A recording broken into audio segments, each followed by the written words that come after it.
I know it was the Giants, but it still counts. How did you grade out Dak Prescott last week? Yeah, it was one of the best games of the season for any QB. I mean, I think Dak, if you look back at his season, he's had maybe 3 of the best games of the season for any quarterback. I think he's had some duds in there as well, obviously. But this past week, take out the interception, that was one bad throw. Everything else was pristine. I mean, downfield accuracy, decision-making, it was outstanding. So I think, Dak, I'm starting to see him get some love with the shouty shows, which is great. Because he's on this 3 or 4 game stretch where he's played extremely well. I thought he played really well in the Eagles game despite the loss. So yeah, Dak played awesome against the Giants the other day.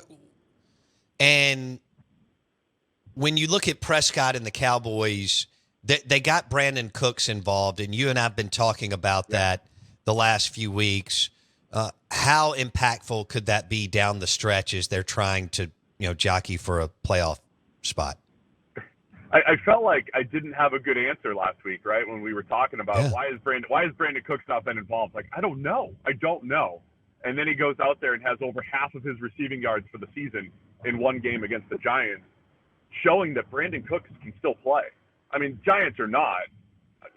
Their defense is an absolute train wreck, and they got torched by the Cowboys. But, again, Cooks in that offense, given the way CeeDee Lamb has played in being that true number one that you can move around and create mismatches, just like any other number one, there will be games where teams say, no way, we're not letting CeeDee Lamb beat us. And when that happens, the Cowboys need answers.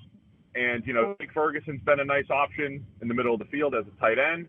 But I kept saying, look, it has to be a Brandon Cooks. It has to be a Michael Gallup. But Cooks in particular, because of his track record of success as a good route runner with speed, ability to get behind the defense at times, they're going to need that. Don't miss one moment of the Out of Bounds Show with Bo Bounds. Weekdays, 7 a.m. till 10 a.m. on ESPN 105.9. The Zone.